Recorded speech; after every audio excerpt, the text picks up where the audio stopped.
Hey everybody, it's Jason Blaha here, and it's time for another breakfast with Blaha. And today I'm having a Greek yogurt, almond butter, and frozen cherries.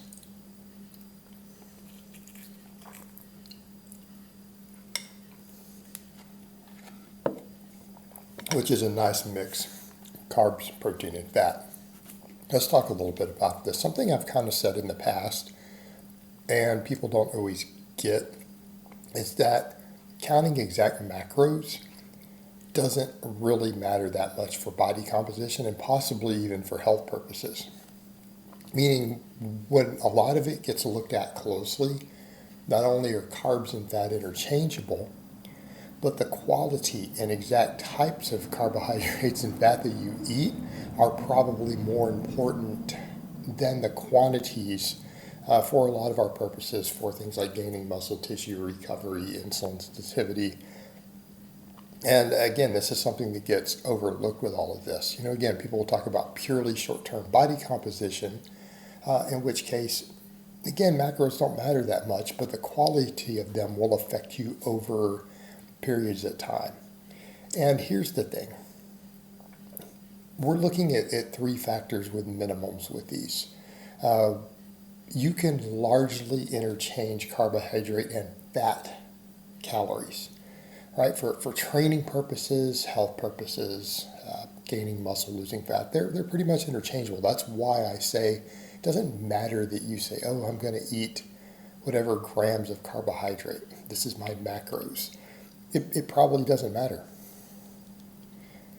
because we have minimums of each we're shooting for, and outside of that, how you fill your calories just isn't that important. Again, in the context of higher quality food, the food quality of it will matter, whether it's carbohydrate or fat won't. So what do we mean by minimums of each thing? Protein. We have a minimum amount of protein we need to gain muscle effectively, but then we have an upper threshold to where it doesn't seem to help any further. Because we have a threshold where it just turns into carbohydrate anyways, right? Our body will break it down and use it for carbohydrate. So what's that minimum? 1 gram of protein per kilogram of body weight. What is the upper threshold to where muscle growth, no further muscle growth has been found in studies on trained lifters? 1.6 grams of protein per kilo of body weight.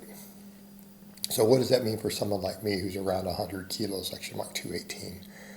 So 99 kilos, we'll round it up to 100. That means I need at least 100 grams of protein. My upper threshold is 160, and anything beyond that is absolutely not going to enhance holding on to muscle while cutting, and it's not going to enhance muscle growth. You could still eat it, still has benefits as calories. Right? What about carbohydrate? And this is where we do have to point out, this is why none of the extremists in any of these diets are right. And people are like, oh, we don't need any. Yeah, if you're going to train, you do. If you're going to train, you do. So much so that we have never actually found a study to where lifters gained muscle on an extremely low carbohydrate diet. And that's a take home. That's one of the biggest issues I ran into when I used to look at keto and promote keto as acceptable and everything else. We don't have clinical trials where anyone on a ketogenic diet ever gained muscle who had already been lifting. Okay? Just a take home there. This never occurred in the research. In other words, that would imply it's pretty hard to do. It seems to limit muscle growth. Now, doesn't mean guys on a bunch of gear can't get by that. So we need carbohydrate to train on. We have to have glycogen for training fuel. Of course, you'll get people say, but in certain athletes, they found that once they were keto adapted, their glycogen status seemed to be normal. And that sounds good, except they were endurance athletes, which can burn entirely carbohydrate. In other words, a marathon runner can they can run on fat. There is no carbohydrate requirement for that style of training. High intensity cardio, and particularly resistance training, there is. And it doesn't mean that you need a ton though. It's pretty unlikely that most people out there are going to burn through more than 100 grams of carbohydrate in a day, even with very, very, very high training loads. But even then, what are we talking about? At least 400 calories though, carbohydrate. Needed to fuel training. Again, you're going to need a little bit for brain function. So if we come over and we say, well, we do have a minimum, we probably need at least 100 grams. I wouldn't go under 100 grams for a lifter, ever. Otherwise, your training will be compromised. It's going to be compromised. All right, what about fat? Problem is we don't know how much fat we need. It's not that we can't quantify it. It's that the type of fat matters. A lot of the reasons that we consume dietary fat, some of it isn't present as much in certain food sources. What do we need it for? Fat-soluble vitamins.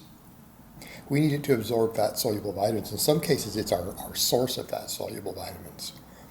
Try to get enough vitamin E on a low-fat diet. It's a little difficult. Very difficult. But we need it to absorb vitamin A, vitamin E, vitamin D, vitamin K. Well, these are pretty essential. They're essential for performance. They're essential for health.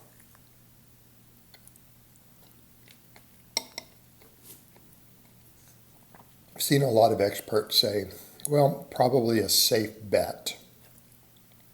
A safe bet. It's going to be something like 0.3 grams per pound of body weight. It's about 0.6 per kilo. So let's come back over to that. It's about 60 grams. So let's add all this up. You start adding this up, and say someone like me needs 160 grams of protein. It's a little over 600 calories. At least 100 grams of carbohydrate. We're up about 1,000 calories, a little more. 60 grams of fat, about 400. That's about 1,400 calories. So let's say I am eating 2,500 calories a day, which is a deficit for me, lose weight on that. That means I've got about 1,000 to 1,100 calories of wiggle room. Is it going to matter from a recovery, performance, health perspective, anything else, how I feel those last 1,000? Probably not. Not saying what's in those foods won't matter. Particularly when we start dealing with things like fat type. Right? Certain fats improve insulin sensitivity, others reduce it. Now, again, the point people will make, it doesn't matter. A lot of very low carb people say, well, it doesn't matter because we don't need insulin sensitivity for not consuming a bunch of carbohydrate.